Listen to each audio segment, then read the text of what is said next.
Okay, let's open in a word of prayer. Lord, thank you so much for your word. Thank you for the blessing that you've given us to live at this exciting time of world history and prophetic history. Pray that you'll help us to be wise in the way that we live in these days, and that we will always be motivated to share the truth of the gospel of Jesus Christ with those around us, and help us to be able to pay attention and discern the times in which we live. Bless us today in Jesus' name, amen. Well, today I'm going to call this When Illusion Becomes Delusion, and you'll probably pick up on why I decided on that title today. Again, this is some of the things that we talk about: acceleration, convergence, logistics, understanding. Things are going to happen quickly. They're all going to be happening at the same times in terms of all these hundreds and hundreds of Bible verses that relate to end times Bible prophecy that have not yet been fulfilled. But there's also a logistics aspect to it, that certain things have to happen before other things can happen. So one of the examples is Babylon. So what is this end time Babylon, and the beast and the 10 kings and the woman who rides the beast and the false prophet and the Antichrist? There's a lot of steps leading up to that. But I think we're seeing some of these steps take place right now. And then, of course, this verse in Daniel, that as we get closer to the time of the end, we'll have understanding. Now, one of the things I've not been talking about too much lately are Bible passages that relate to discernment issues. So let me just read a couple of those. I have some comments about one that's been in the news quite a bit, one that I just haven't talked about a lot lately. It seems that geopolitics and world events and the war in Israel have kind of overtaken some other things, but I think we need to focus back on some of these things because they're important. So in 1 Timothy chapter 4, Paul says this to Timothy: "Now the Spirit expressly says that in latter times some will depart from the faith, giving heed to deceiving spirits and doctrines of demons,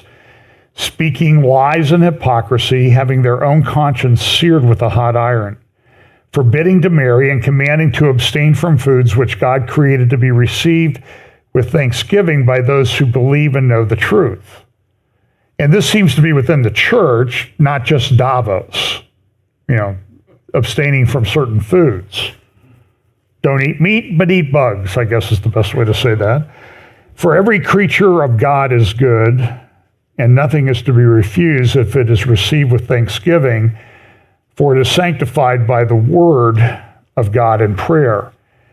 In 1 Timothy chapter 3, and this is one of the last things that Paul wrote before his execution, "But know this," verse 1, "that in the last days perilous times will come."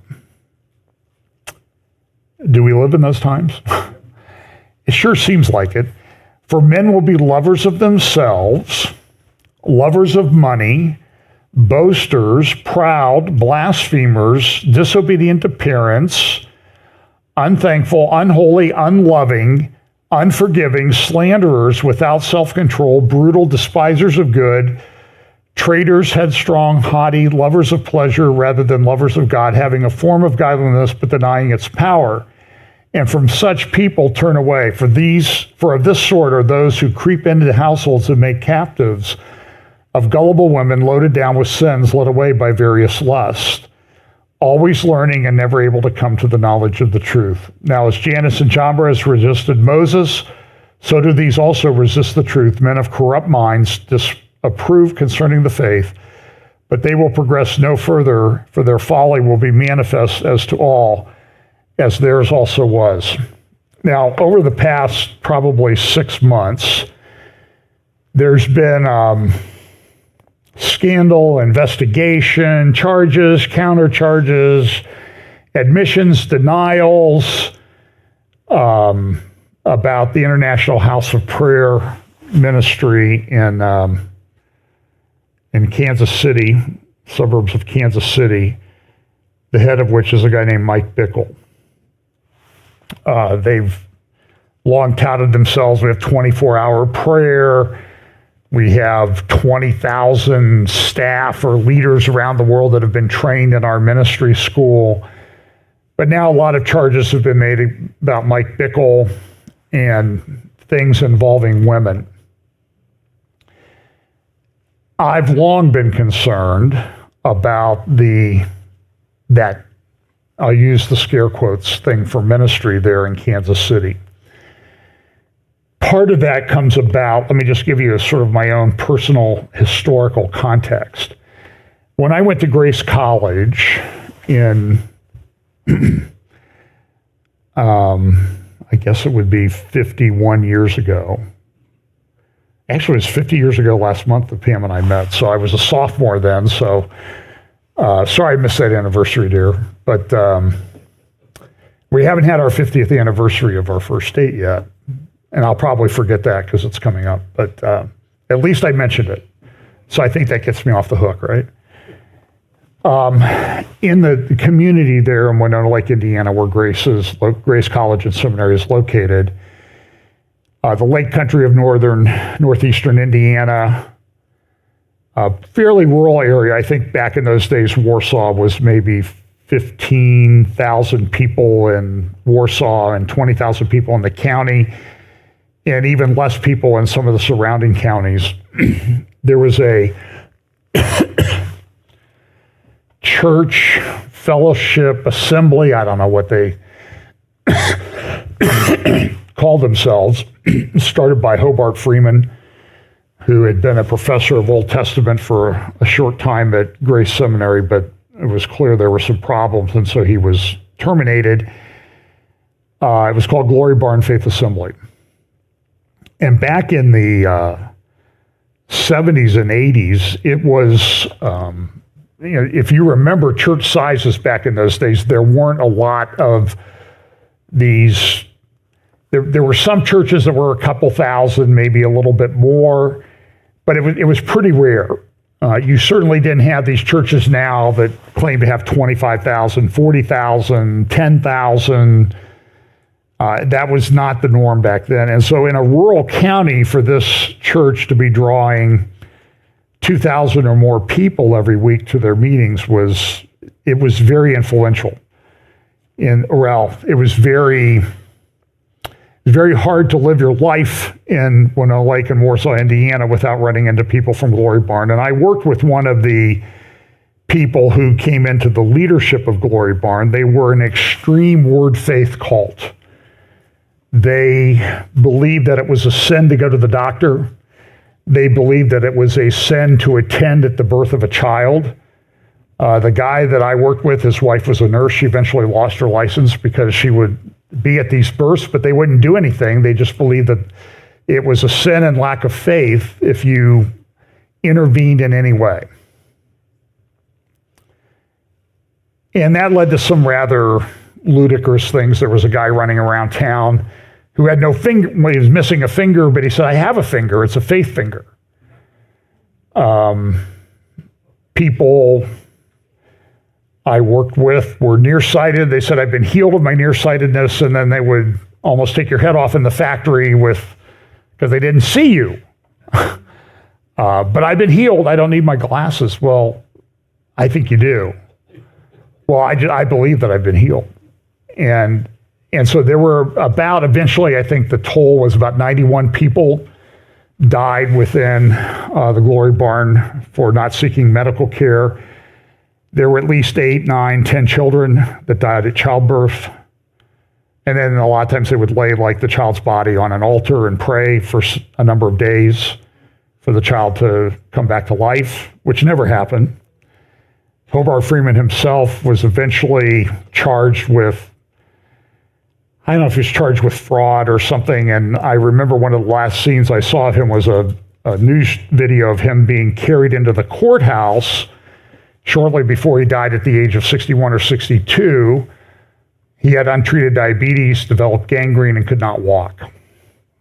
But he had faith. And so the Kansas City International House of Prayer sort of has operated a bit in that way, maybe not that extreme, but remember was there was a group of, there was a thing called the Vineyard Fellowship in Kansas City that had several prophets associated with it. The three most prominent ones were Paul Cain, Bob Jones, not the Bob Jones who started the university down in, when my parents went there, it was in Tennessee. It later moved to South Carolina, but a different Bob Jones, and then Mike Bickle. They were very much loved, I guess, praised by John Wimber, the founder of the Vineyard Christian Fellowship in Southern California. Wimber had started out, I believe, as a Calvary Chapel, but Chuck Smith told him to leave because of the things that he was getting into. There was another theologian that had gone to Dallas, believed that he'd had some kind of prophetic vision, named Jack Deere, who became sort of a lot of the theological grounding for what went on at the Kansas City Vineyard. They prophesied that there was going to be great revival in England in the early 90s or late 80s. And the only thing that we've seen come from that is that there have been more mosques built in Great Britain than churches have been over the ensuing 40-some years, 30-some years. It was a Vineyard Fellowship that also, I think in 1991, 94, where this thing called the Laughing Revival broke out. And it got so extreme that even John Wimber eventually said, you guys need to leave. This getting down on the ground, laughing and making sounds like animals is certainly not biblical. But Bickle and Paul Cain and Bob Jones have persisted in Kansas City. Some of them branched off. Paul Cain was himself found to be having had homosexual relationships. Bob Jones was seducing women to unrobe as part of his, quote, prophetic ministry. They were disciplined, but you need to remember that remember Todd Bentley back in Lakeland, back 2007, 2008, the Lakeland revival? The first guys to go down there and endorse his ministry and bless it were Paul Cain and Bob Jones. So Bickle has persisted, but now there are allegations and charges about relationships with women, and the whole thing is sort of coming apart. So I don't talk about it that much anymore. Someday I'll do a long 2, 3, 4, 5, 6 teachings on some of the things that have gone on in the church, but this is one of the more egregious examples of it over time. I've always had I've had a real check in my spirit about IHOP, in the HIOP in Kansas City, the International House of Prayer. I had a couple cases in Kansas City area back in the 90s, and so I spent a lot of time there. I was there mostly every week. I went out there sometimes, and I'm just telling you that my personal experience with them did not make me feel any better about what was going on. Now, you need to understand, I grew up in a fellowship that was cessationist, not supersessionist. Supersessionists believed that the church has replaced Israel. Israel's all over and done with. But cessationists believing that the miraculous gifts that we've been talking about in the book of Acts, tongues, healing, that sort of thing were for that time, but not for now. Now, I've sort of moved away from that, but I still think that to the extent that these gifts exist, they're very limited, just like they were in the book of Acts. It's certainly not normative in my view. But I had a professor. I took Greek in undergraduate. I minored in Greek, New Testament Greek, and one of my professors, he had written a book called Tongues and Biblical Perspective, where he said tongues were ceased, it was over, it was for that time, it's not for today. He was the first, I believe he was the first dean at Master's Seminary. So that was my training. Now, like I said, I've sort of adjusted those views, but I still am of the view that this is very, it's not the norm. And I don't think these ministries that build themselves on these signs and wonders often will end up in a bad place. I think Todd Bentley is only one of the best examples of the last 20 years. And if you remember, when Todd Bentley was blessed, he was blessed by people like Shay On, Stacy King, I think is her name. They had this big meeting. I've played video clips of it off and on over the years. It was Peter Wagner, who helped found, I was the president of Fuller Theological Cemetery, as we like to refer to it, in Pasadena, California. He went down and blessed the thing. And it wasn't, after they had this big to-do in Lakeland, it wasn't, 3 weeks till Todd Bentley ran off with one of the ministry workers and left his wife and children. And it was shortly after that a guy named Rick Joyner down in the Charlotte, North Carolina area came out and said, well, Todd needs to be restored. Like 2 weeks later. And now there have been all kinds of allegations of Todd's relationships, liaisons with men and women since. As Bickle has gone through this process, there's big investigations going on. It's hard to follow because there's so many things flying around. But there was Rick Joyner again this week saying Mike Bickle needs to be restored to ministry. So I've dealt with these things in ministry over the years as a leader, as an attorney, and I can say that sometimes you have people who fall into immorality, and when there's repentance, they should be restored to fellowship. That's a very different thing than being restored to leadership. And I've had discussions with people about these things over the years where people have fallen and they say, well, maybe we should hire them in this ministry. And I'm like, listen, no, they were terminated for a reason. I accept the fact that they've repented and God has forgiven them, but that's a different thing. Don't, tell them to go do something else with the rest of their life rather than be involved in ministry, because I think they've disqualified themselves. So I just want to bring this to your mind. If you haven't seen it, it's out there. It's all over Twitter. There's a lot of allegations flying around. So let me talk about some few things. Now, I don't say this because sometimes I think if I say something about Trump, people think I'm endorsing Trump. If you want to vote for Trump, that's your conscience. If you want to vote for Joe Biden, that's your conscience. Okay, I think there are problems with all of them anymore, but I think that what we're seeing are a lot of false accusations being made. So there were these accusations, Trump's an insurrectionist, he should be barred under the 14th Amendment. And so they removed him from the ballot in 2 or 3, I think there was another state this week.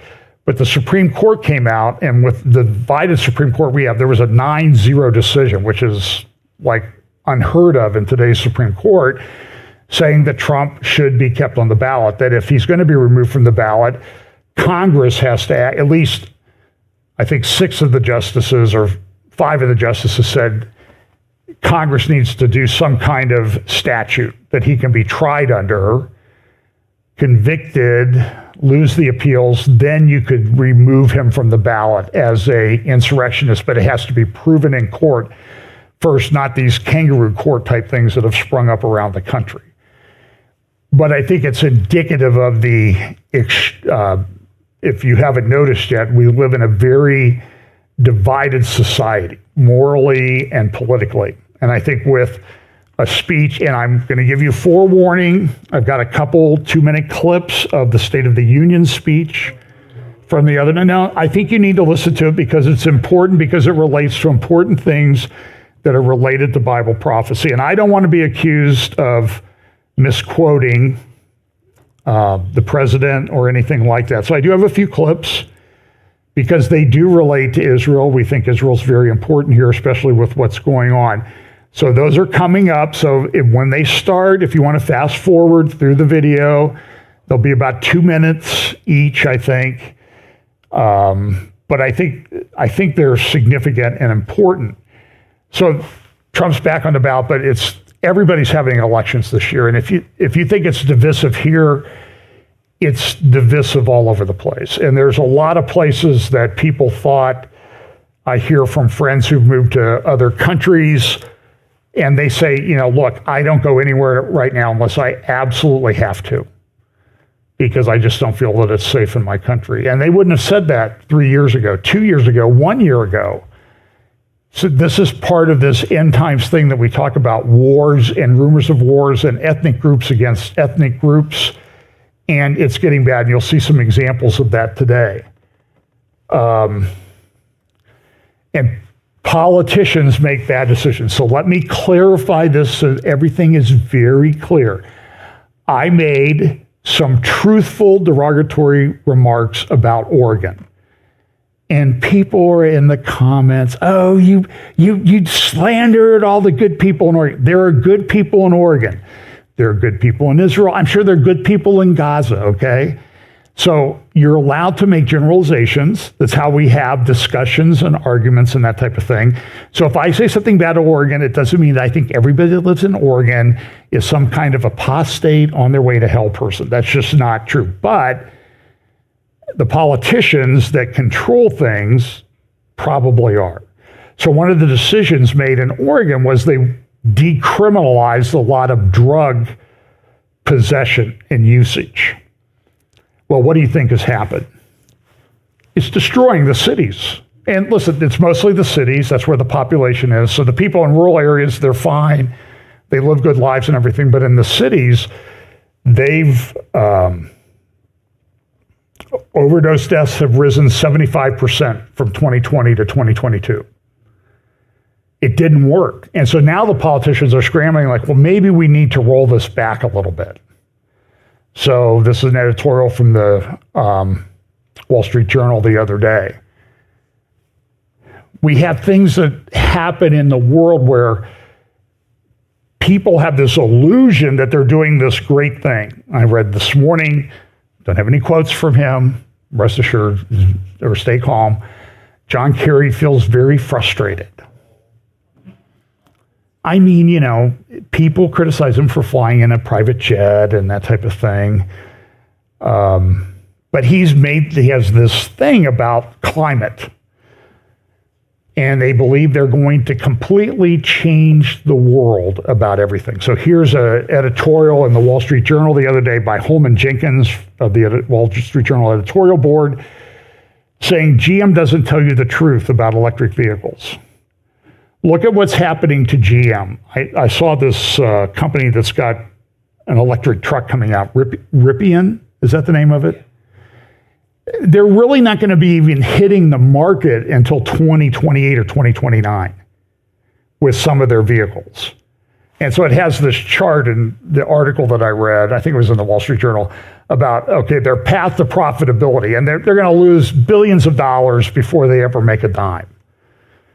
GM, it came out recently that they lose more on average for each electrical vehicle that they sell than it costs to sell the vehicle. It's not making money. They're expensive to manufacture, and people are starting to not buy them. Now, GM has been able to maintain itself in some respects. I think in the editorial, Holman Jenkins mentions that GM's been able to do okay because they've been able to keep the business that's actually making them money. They're selling gas-powered trucks and vehicles, diesel-powered trucks and vehicles. But electrical vehicle sales are falling all over the world. One of the examples that Holman Jenkins cites is a publication, a review of what's going on in Norway. Now, Norway, they've got plenty of gas. They have this huge sovereign wealth fund. But they were one of the big early on board, everybody's going to have an electrical vehicle. And we're going to ban the sale of gas-powered vehicles. Well, and so the title of this article, this report is The Norwegian Illusion. Electric vehicles are piling up on lots across the country as the green revolution hits a speed bump, data show. That was USA Today in November 2023.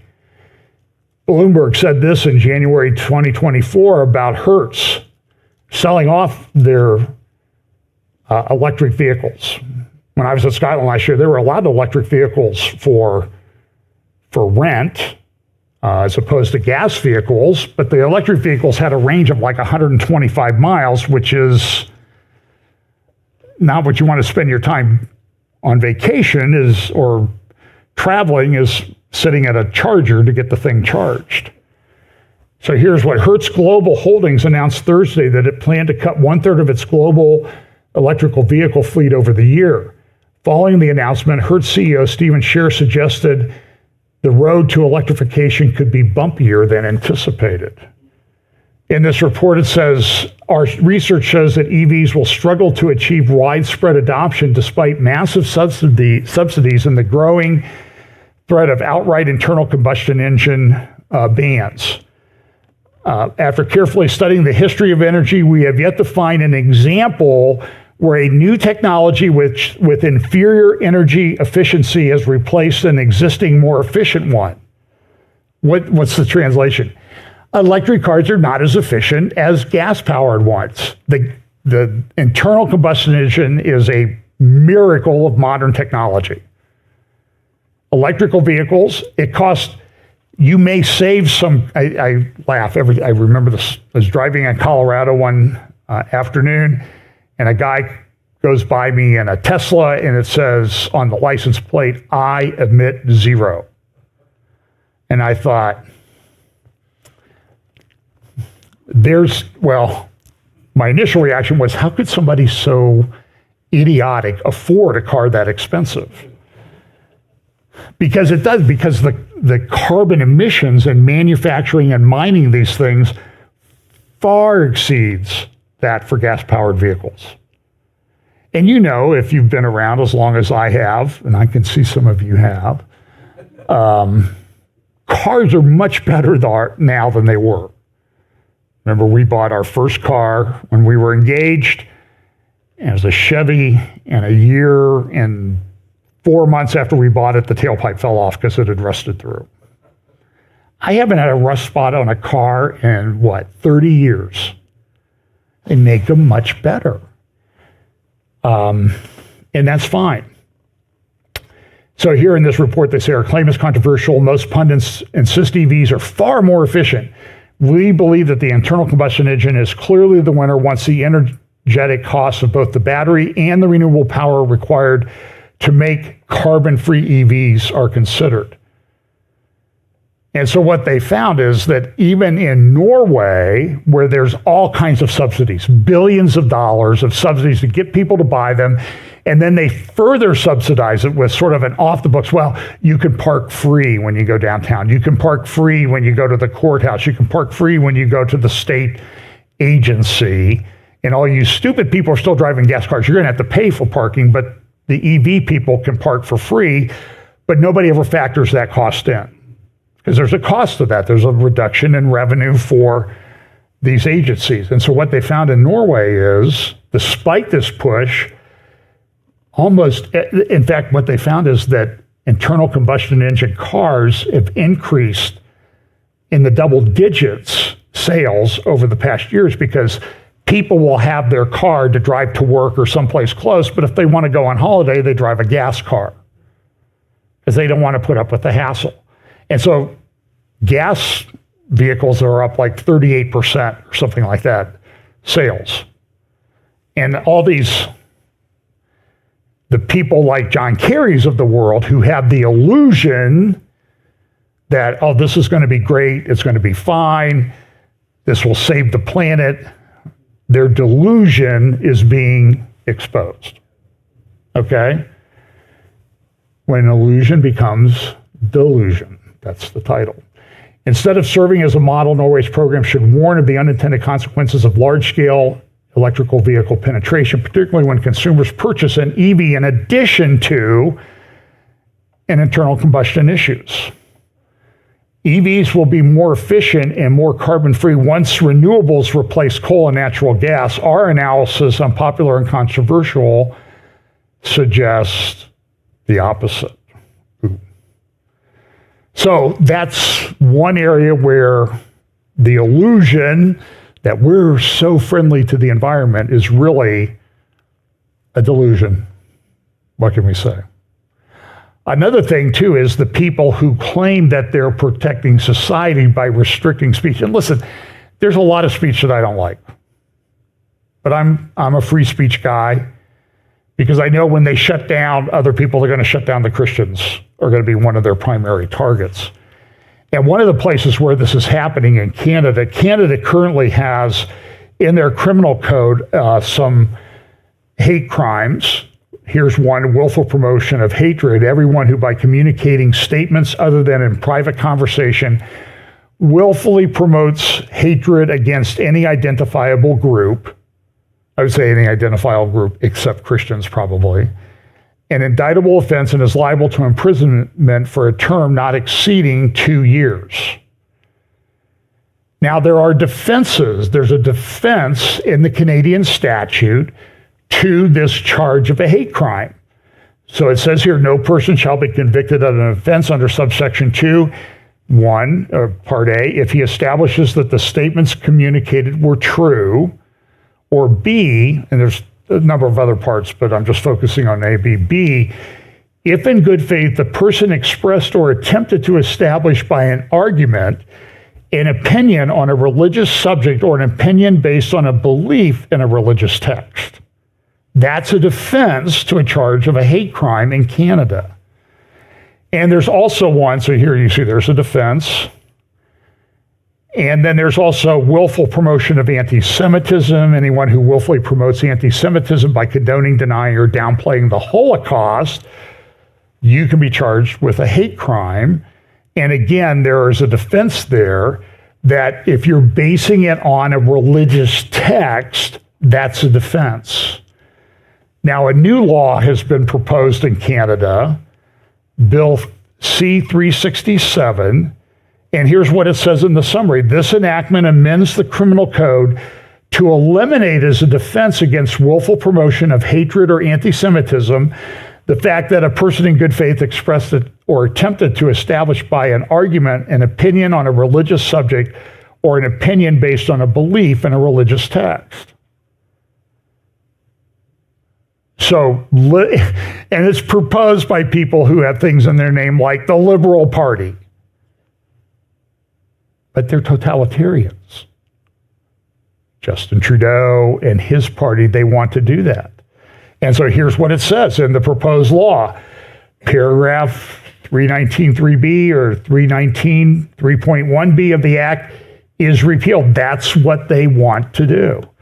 The National Post in Canada says, this is, I mentioned last week about a bill, Law C-63, which has been proposed, and this could cost you thousands. And she's the author of this article says this: proceedings at the Canadian Parliament are beginning to feel like a zombie film. A monster was killed, it came back, was killed again, and yet returns a third time. But this isn't your typical horror flick. This one involves a group of government bureaucrats investigating complaints about your speech, prosecuting you at their own tribunal, sometimes in secret, and ordering you to pay tens of thousands of dollars to people who don't like what you say or write. And in some cases, people you don't even know who they are because they're allowed to charge you in secret and you don't have a confrontation with the witness. The undead antagonist at the center of it all is the civil penalty for hate speech proposed last week in Prime Minister Justin Trudeau's newly tabled Bill C-63. So that's that. We talk a lot about AI. And so they're doing this. The illusion is, well, this is for your own good. We want to protect society. We want everybody to get along. We want people to walk down the street singing Kumbaya and that type of thing. And it's a delusion because they make it much worse when the illusion becomes delusion. Again, I think there's ample examples of this. So here's an article in the Wall Street Journal yesterday. U.S. spy agencies know your secrets. They bought them. Big, long article. Car companies, listen to this. Car companies, roadside assistance services, and satellite radio companies also collect geolocation data and sell it to brokers who then resell it to government entities. So it's interesting, okay? If usually the government in the United States would have to get a search warrant. They would have to have probable cause. But now they just buy it from these companies. And when you sign up for an app, you click on the terms of service, you never read it, and it says we can sell your data anywhere we want. You're consenting in advance. So the government's able to do indirectly what it couldn't do directly. They couldn't go to court and get a warrant, usually. That presumes that the people that are trying to get the warrant won't lie, and we know that that's not true. So they sell it to brokers who then resell it to government entities. Even tires can be a vector for surveillance. That little computer readout on your car that tells you the tire pressure is 42 psi, it operates through a wireless signal from a tiny sensor, and government agencies and private companies have figured out how to use such signals to track people. Saw the arguments in the Fannie Willis disqualification proceedings down in the Georgia election case against Trump and a bunch of other people, to which a bunch of people already pled guilty. I don't know if they'll be able to go back and get their... It doesn't look good for the prosecution down there.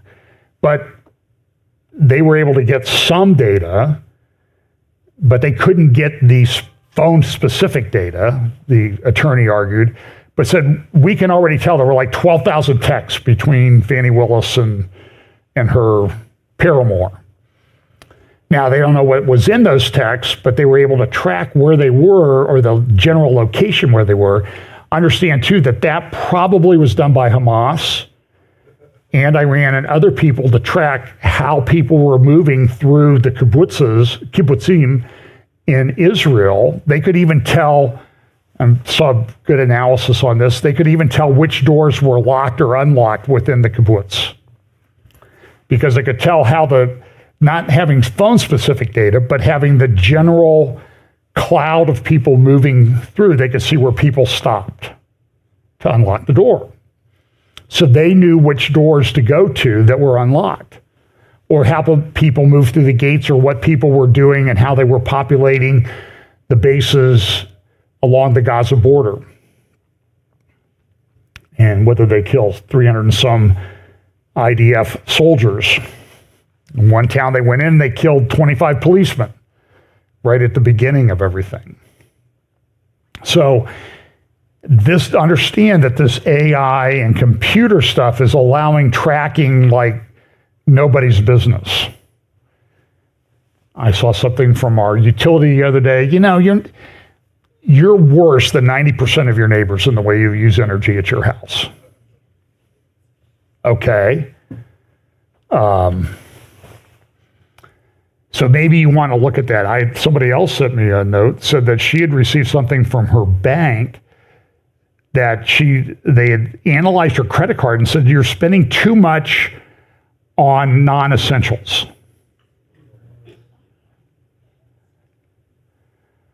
So now it's all for your good, right? The illusion is we're making this into a utopia, but in reality, what is it? It's a massive delusion that people are living under. It's control. You see this in many areas. I read the New York Times. It's like Cal Thomas said, I read the Bible every morning, and then I read the New York Times and Washington Post so I know what the devil's doing. So this was in the New York Times the other day. So they had a big article about, here was the article that they had. President Biden used his State of the Union speech to exhibit his stamina. And in the same paper, there was this little blurb. Much of the social media campaign seems to be directed at the philanthropist George Soros. Oh, so that's what he is. And so there's a delusion. And this delusion exists on a lot of levels. For example, this is France. the first country in the world to enshrine abortion in their constitution. Specifically. Look at this. This is a report from German Deutsche Welle media. Look at what they say. They look at the celebrations that are going on in France. And pour l'adoption, 780. Contre, 72. There were also jubilant scenes in the French parliament when the result of the vote was announced.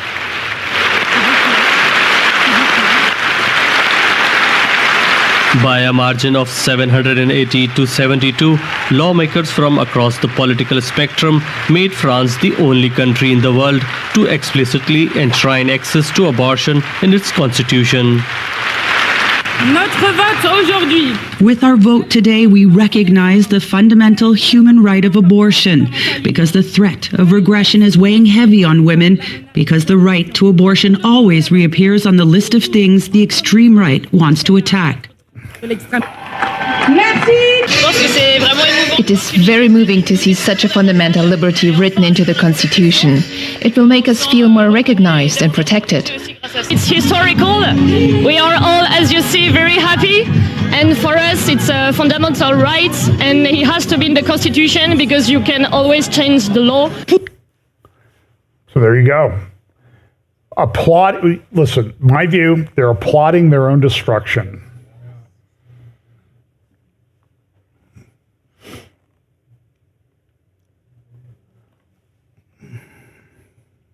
It came up at the State of the Union. So here's a warning. Here's a clip from the State of the Union about a woman's right, because there's a big deal in the election coming up. Many of you in this chamber and my predecessor are promising to pass a national ban on reproductive freedom. My God, what freedom else would you take away? Look, it's a decision to overturn Roe v. Wade. The Supreme Court majority wrote the following, and with all due respect, justices, women are not without electoral power. Electoral or political power. You're about to realize just how much you're right about it.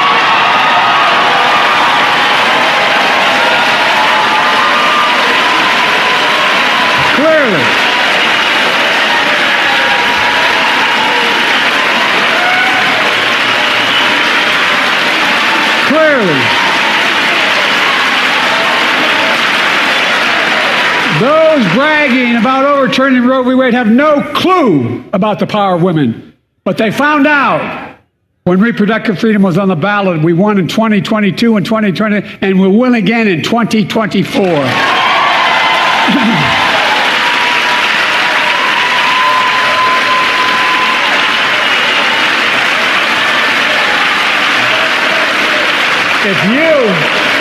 If you, the American people, send me a Congress that supports the right to choose, I promise you, I'll restore Roe v. Wade as the law of the land again. So there's battle lines clearly drawn. Why were they all wearing white? Purity of what? I mean, really.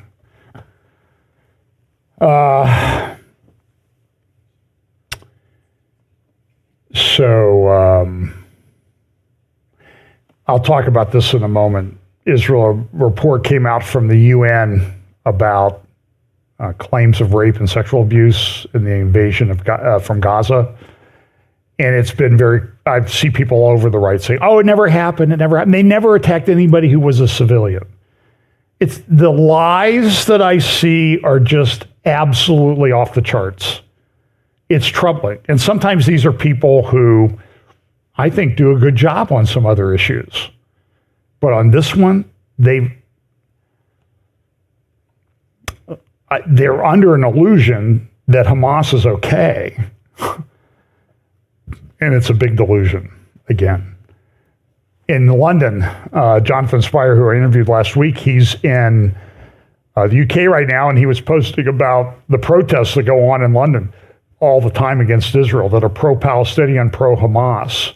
So this front page of the Daily Telegraph yesterday, London is now a no-go zone for Jews.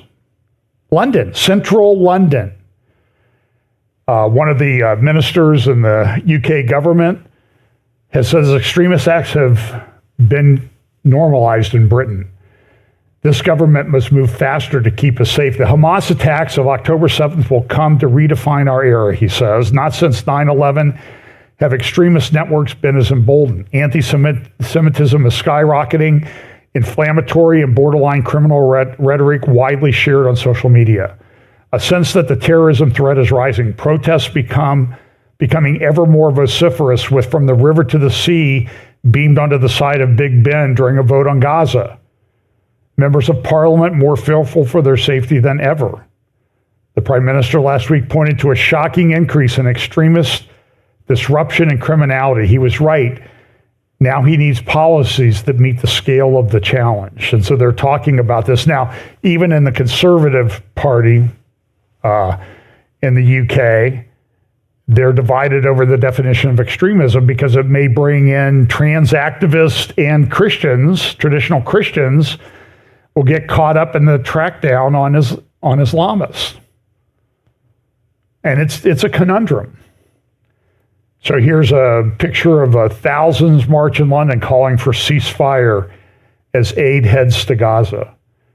You remember that one of the important things with the Balfour Declaration back in 1917 about a state for the Jewish people?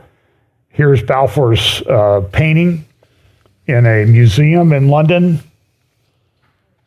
being defaced by an activist and then cut up. That's happening all over the world.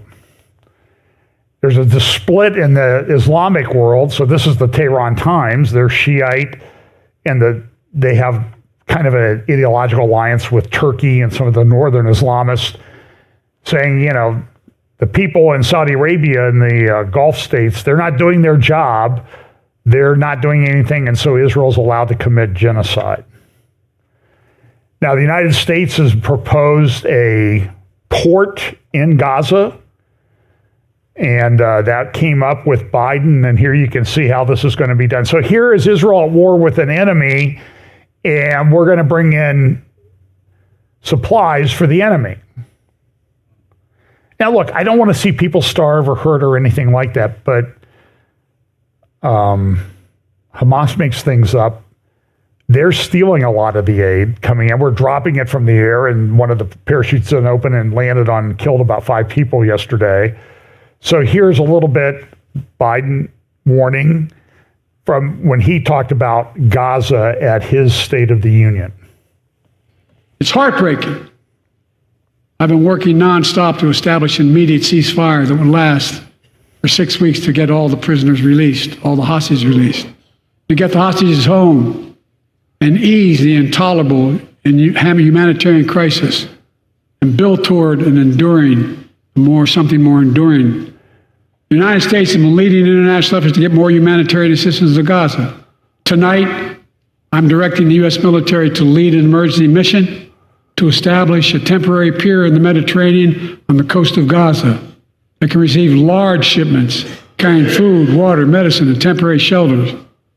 No U.S. boots will be on the ground. A temporary pier will enable a massive increase in the amount of humanitarian assistance getting into Gaza every day.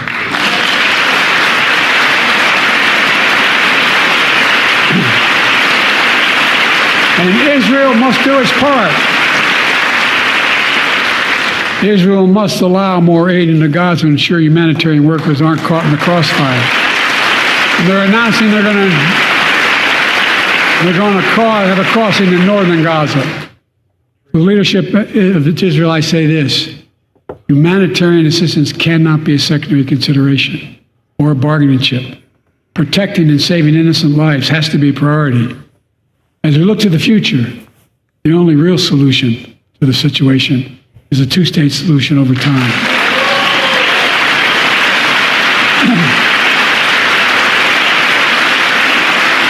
And I say this as a lifelong supporter of Israel. My entire career, no one has a stronger record with Israel than I do. I challenge any of you here. I'm the only American president to visit Israel in wartime. But there is no other path that guarantees Israel's security and democracy. There is no other path that guarantees Palestinians can live in peace with peace and dignity. There's no other path that guarantees peace between Israel and all of its neighbors, including Saudi Arabia, with whom I'm talking. Creating stability in the Middle East also means containing the threat posed by Iran. That's why I built a coalition of more than a dozen countries to defend international shipping and freedom of navigation in the Red Sea. I've ordered strikes to degrade the Houthi capability and defend U.S. forces in the region. As Commander-in-Chief, I will not hesitate to direct further measures to protect our people and our military personnel. So, and then this is true in the UK. Benny Gantz went on a tour. He's part of the war cabinet. There was a lot of people upset in the UK in Israel about he's going to the United States, he's going to the UK, he's talking about what to do in Gaza, that type of thing. And so I personally think what they're trying to do is they're trying to drive a wedge into the government, and they're sort of recognizing Benny Gantz as the shadow prime minister of Israel because they think he can be controlled more than Netanyahu. And they don't like Netanyahu. You heard what Biden had to say. He had one more thing he had to say about that. A lot of wars and rumors of wars. This is Germany.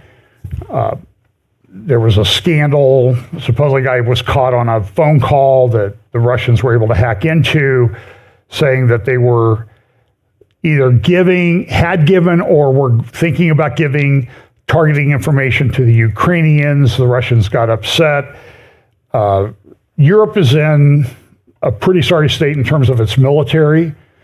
I'm getting fed some information about the state of our military, which is not very encouraging in a world that seems to be on the brink of a lot of war.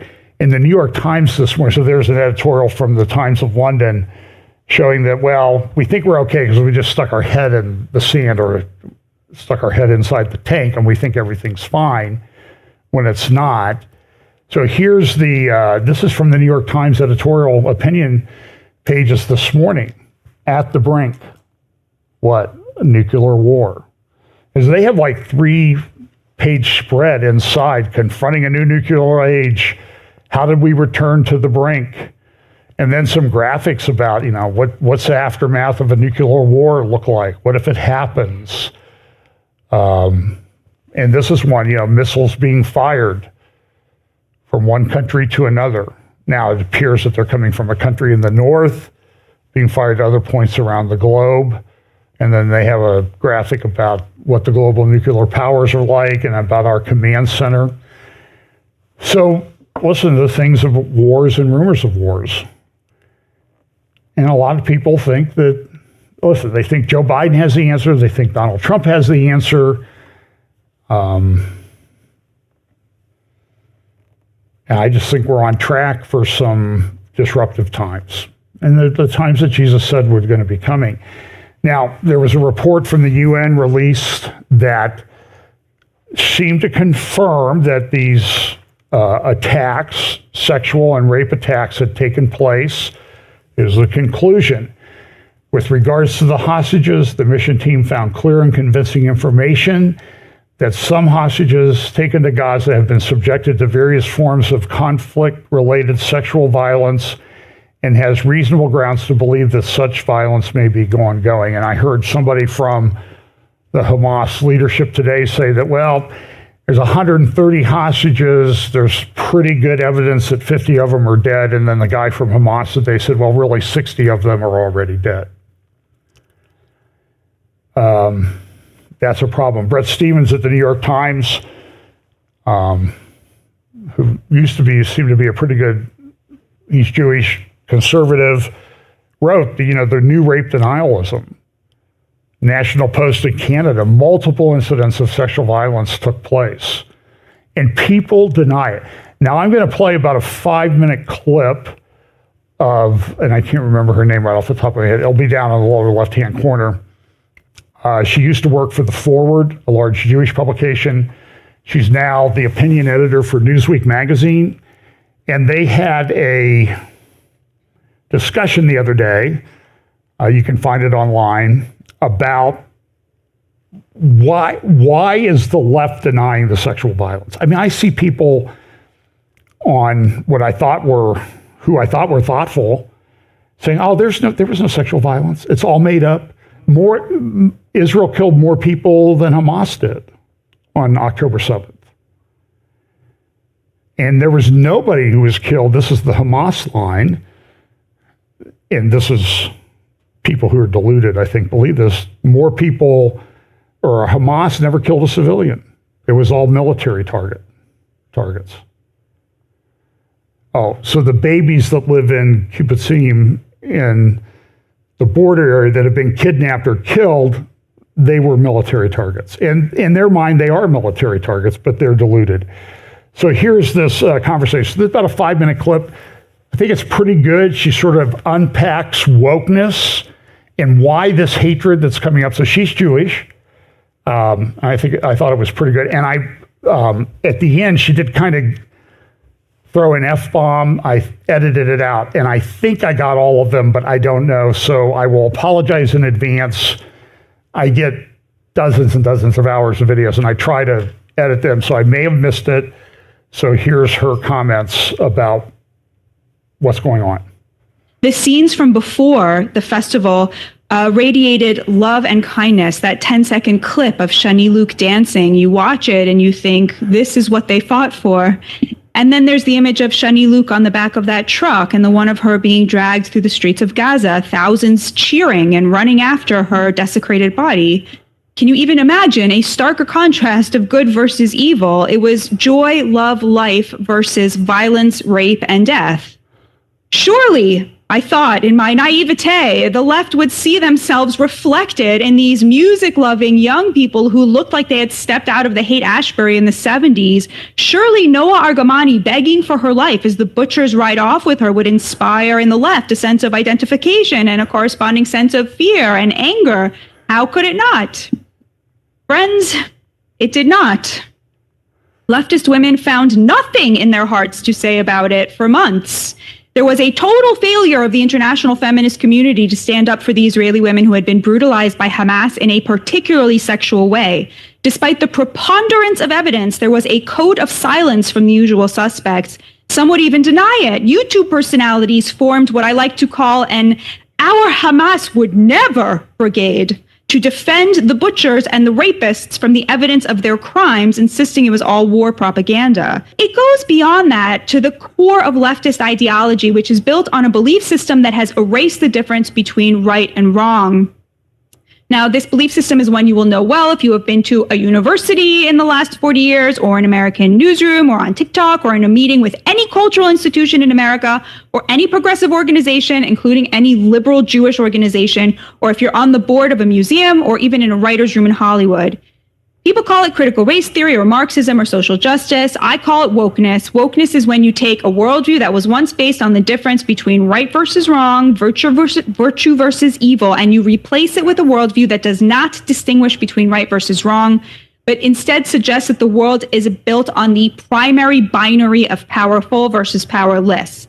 They ascribe inherent virtue to those they see as powerless and evil to those they see as powerful, and they superimpose some characteristic onto the binary, whether it's race or gender or sexuality or national origin or religion, rendering all people, for example, who they see as people of color powerless and oppressed and thus virtuous, and all white people powerful oppressors who are inherently evil and compromised. This woke worldview absolutely dominates the left, which means it dominates the cultural and intellectual output of the United States these days. Once our elites were eager to offend the powers that be with their art and their scholarship or their journalism, now they will conform at all costs. And the thing they conform to is the view that people of color are inherently virtuous no matter what they do, because they have no agency and are oppressed and marginalized, while white people are inherently evil, the root of everything bad and responsible for any ills that befall us. This is the source of 21st century leftist anti-Semitism. Every Jew is coded as white, and thus they are the oppressors, and thus they are bad, and every Palestinian is coded as a person of color, and thus oppressed, and thus inherently virtuous, and that includes Hamas. Every Palestinian outranks every Jew on the oppression scale, and thus any Palestinian in conflict with any Jew is the one the left must side with. The Jew has all the agency and is the oppressor, and the Palestinian has no agency and is the oppressed. Anything bad that happens between them must ergo be the Jew's fault, because you cannot blame someone with no agency for anything. They are an innocent, like a child. To the woke, the less powerful has no responsibility to act ethically, because their rank on the oppression scale means they cannot act at all. And thus they are inherently imbued with virtue no matter what they do. Their abjection is their virtue. And that goes for the terrorists among them as well. Because to the woke, people of color have no agency. When a so-called person of color commits a heinous act against a so-called white person, the agency of their actions must be reassigned to their victims who have agency. What this means is that when a Palestinian rapes a Jewish woman, the agency was hers. It was not his. She remains the oppressor. His act was her fault, and her suffering does not release her from the burden of her status as oppressor, even in death. That is why leftist feminists cannot side with raped Israeli women. To do so is to betray everything they believe. They truly see the Israeli women as deserving of everything that happened to them and having brought it on themselves. Like the conservatives of yore who blamed rape on the miniskirt worn by the victim, the left today blames the fact that Israel has more power than Hamas for everything Hamas does. They simply cannot think their way out of seeing Hamas as virtuous, because to do so would be to admit that their entire worldview is not only wrong, but is disgusting. So that she went on for about 15 minutes like that. So you just saw a small clip of it. And I thought she did a great job of explaining the inexplicable. I mean, this is a delusion that people are operating under. So one more clip of Biden talking on MSNBC about Israel. And this will kind of give you an idea of where he's going. I mean, look, he's the president of the United States.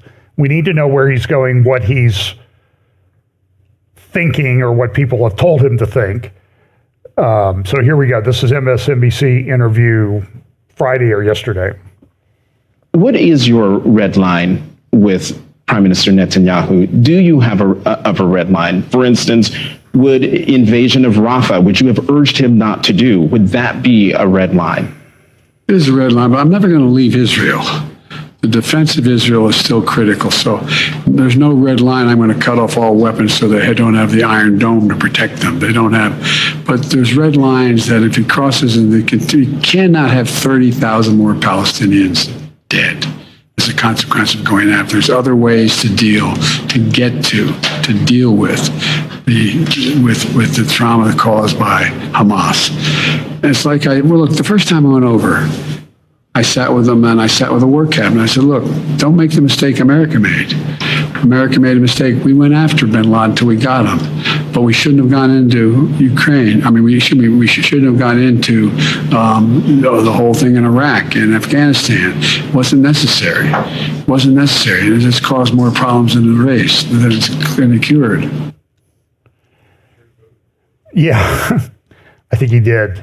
But, well, he was a vice president. Well, I don't know. Anyway, he wasn't a vice president, was he? So here we go. So here's this. Israel's preparing sanctions, blocking of bank accounts against Israeli soldiers in Gaza. He's the friend of Israel? A lifelong friend? I could probably do without a friend like that.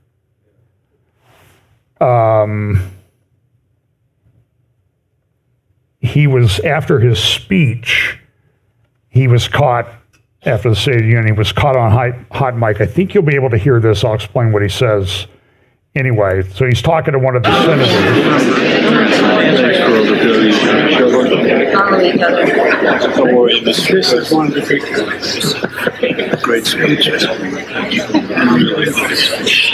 So anyway, this guy says, I'm a supporter of Israel. I've always been a supporter of Israel. And here comes Biden's comment just a second. You got to keep pushing what you're doing on the humanitarian stuff and all this stuff. So I told him, maybe I'm So anyway, he said, I told Bibi we're going to have a come to Jesus moment. So a lot of people are offended about that in Israel. And then somebody steps in, you see whoever that was, it's one of his handlers, says, hey, there's a hot mic here. You need to be careful what you're saying. So he said that I'm going to skip the clip of the vice president and an act of great mercy. But she was saying, listen, you know, I met with Gantz and Israel needs to behave and we want peace for everybody. We want Israel to live at peace, but also the Palestinians. So nobody ever says, Hamas, just surrender unconditionally. All your leadership, all your fighters, just surrender and release the hostages and or the bodies of the ones you've killed. Pretty simple. And nobody ever says that. And so we have this thing going on. So it's going to be, this is a sort of a related article. This is from about a year ago, Tony Badrin at the Tablet. And there's a Rumble channel that Gadi Taub and Michael Duran have started called Israel at War. You can follow that on Rumble. I have a clip from an interview that Gadi Taub, I'm going to try to play if we have time here. But so understand, this is a very, so Tony Badrin, great thinker, Foundation for Defense of Democracies, and some other think tanks. And here's the subtitle of the article. Herod the Great's alignment with the Roman Empire led to both the high point of Jewish power and the destruction of the Jewish state. And it's a warning, be careful making too much nice with this American president on the belief that you're going to get peace because it may lead to your destruction. Now, that's kind of interesting in the way we look at the Bible, the prophetic scriptures about what could happen, what might happen or appear to happen to Israel. They'll be brought to the brink. So it's kind of interesting. This came out from the Mossad. This is from JNS. Hamas is striving to reignite the region during Ramadan. This happens almost every year now. Ramadan starts today or tomorrow. And this has led to some of the big incursions into Gaza, firing of rockets. Now, it doesn't appear that Gaza has rockets to fire, but there were 35 fired early this morning from Lebanon. And it all centers around the Temple Mount. So here's an aerial picture of Jerusalem from, I think, in the 40s or 50s. You can see the Dome of the Rock and the Al-Aqsa Mosque there on the right. And it's interesting, over the years, they've changed the terminology. What used to be Al-Aqsa Mosque, just the mosque itself, this building right here, now they call this entire compound Al-Aqsa. And that's led, they've used that to foment attacks on Jews. The Hajj al-Husseini back in 1928 or 29 made claims that Israel was going to destroy the Jews were going to destroy Al-Aqsa, and 80 Jews were slaughtered in Hebron. So here's another, a more up-to-date picture of the Temple Mount. That's looking towards the Mount of Olives. And there's another, I have one more closer picture. And there's a big controversy. I don't have time to go into it today, but I've talked about this in the past, and I'll probably do just a full, long teaching on it. The locations of the temple. So the traditional view is that it's under the Dome of the Rock. The other view is that this eastern gate, if you draw a straight line through the eastern gate, you will hit this thing called the Dome of the Spirits, and that's where the Holy of Holies was. Others say it was on the rock under the Dome of the Rock. A third view is that the temple was built here, There's a fountain here. And some other people said, yeah, there was a thing called the Red Heifer Bridge that came down, and there was an eastern gate here that lined up with the temple and the Holy of Holies. So that's another view. And then there's one in the city of David. I don't put much credibility in that. So that's interesting. Now, if you take the Baalbek temple of Zeus, Jupiter statue, and that type of thing, and you overlay it on the Temple Mount, it's almost exact. And you'll see, while the Dome of the Rock is 8-sided, there was a 6-sided, whoops, went the wrong way. There was a 6-sided temple at Baalbek, okay, here, and then there was also a temple here, which would correspond to Al-Aqsa Mosque. Here, I'll make it a little bit transparent. So you can see the Dome of the Rock under the 6-sided thing, and it's almost a one-to-one. So it appears to be the same architect designed the same thing. There's a big security conference in Israel this week. I'll talk more about it at the Institute for National Security Studies. These are the people, there's a big controversy in Israel right now. Netanyahu's at fault. The IDF is at fault. Everybody's at fault. It's the right wing's fault. It's the left wing's fault. And there's plenty of blame to go around for what happened on October 7th. But the INSS, by the way, they were an organization that said, oh, we just need to have a nice technologically superior army, and they'll be able to take care of everything. Well, that didn't work out, did it? Smaller armed forces, more technology aware. So here's this morning, Hezbollah fired 35 rocket barrage. Is there going to be a war in the north? It appears that it's heading that way. Of course, there's this problem in the Houthis down in the Red Sea. It's disrupting shipping all over the place. You can see the darker red lines show that that's how shipping has changed. We also have the problem in the Panama Canal. I don't really have time to go into that. The Wall Street Journal has a really good video on that. They have a drought. And so they use some freshwater lakes. Been a lot of growth in Panama. The lakes are getting drained by people who want it for drinking water. And it's become a problem. So for example, here's a report from the Wall Street Journal, someone who runs a general store near one of the lakes that's used to supply water. By the way, when a ship goes through the Panama Canal, it's like 120, for each lock, it's like 120 Olympic-sized swimming pools of water to raise or lower the ship. And that water's gone. Can't be used for water or anything. They can't pump seawater in there because they're freshwater lakes. It's very unique among canals. And so now they're having to reduce traffic. And this lady says, listen, under the drought, the lake she lives on is receded from the dock. Water is available only every other day from 7 to 9 a.m. Those days, she spends all those hours scrambling to fill tanks and jugs with water for drinking, washing, and flushing toilets. So much for, they paved Paradise and put up a parking lot, and then they drained all the water too, I guess is the way it goes. So Panama Canal, so shipping is disrupted everywhere.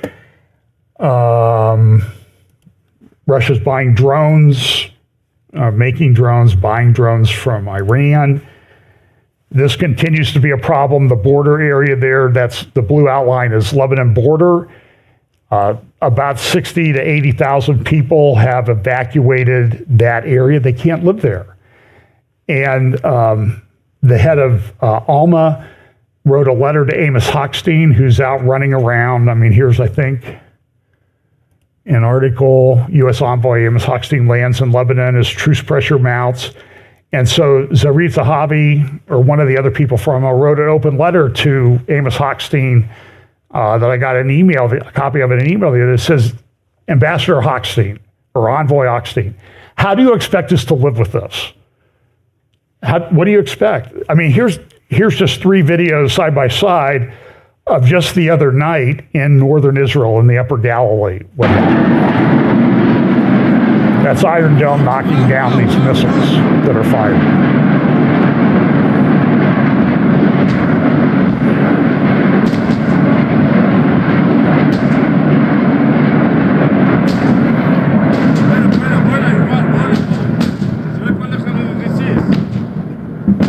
so it's getting them. But, they have 150,000 rockets.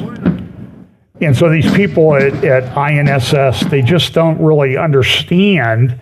And so everybody's fighting and arguing. So the INSS people are more of the establishment types that think, IDF has been doing great. It's the administration. It's the Netanyahu government.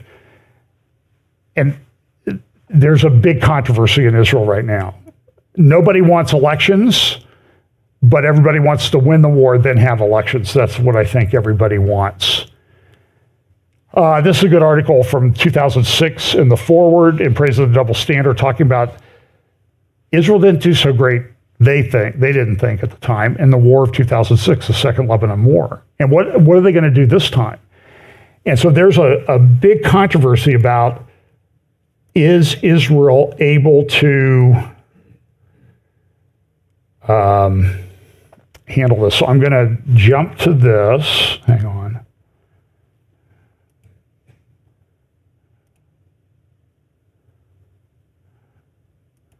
I need to turn down the sound. This is Gadi Taub and a General Brick.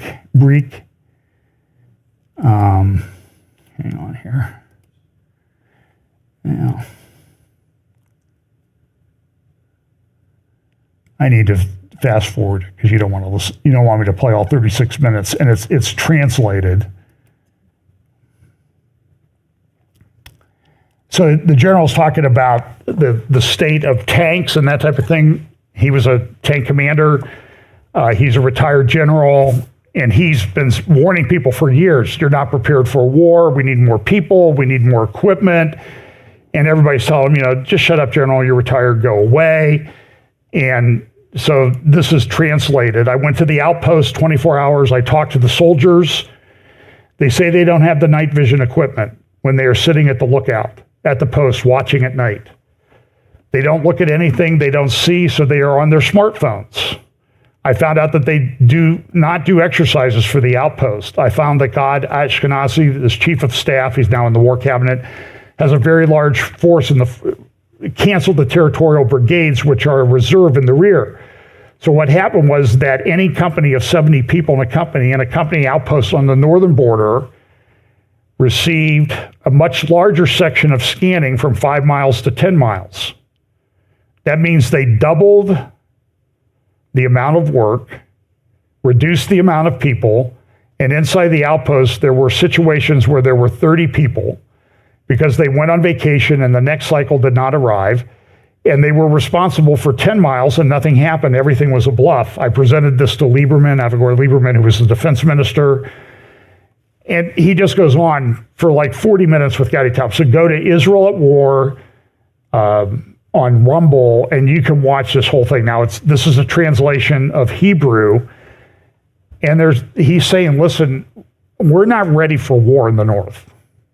We're barely getting by in the south. We haven't gone into Rafah. And he goes, and if we don't go into Rafah and finish this, we're done. It has to be done. We cannot tolerate this. And this is a big article in Israel Ayom that talks about it detail, and I don't have time to go into that this morning either. Just a couple more things. So here's Erdogan yesterday giving a speech saying Netanyahu deserves a place alongside Hitler and Mussolini. He's as bad as they are. Erdogan saying this. Now, Netanyahu did responsible Israel, which adheres to the laws of war, he said, will not receive moral preaching from Erdogan, who supports murderers and rapists of the terrorist operation Hamas. By the way, in that speech, Erdogan said Hamas is not a terror organization. And there he was sitting with Abbas, who denies the Holocaust. That was his whole PhD work. And so Netanyahu's pushed back. But so the relationship with Turkey has deteriorated. And again, here's the speech that he gave in Istanbul yesterday. And he just says, Israel's really bad, Hamas is okay. And that's Erdogan. And it was just a few months ago, Erdogan was sort of acting like they're going to make peace with Israel. This is a heartbreaking video. There was a teacher in Israel who was in the reserves, went to Gaza, fought, and came home. And this is what his students did when he came back on leave.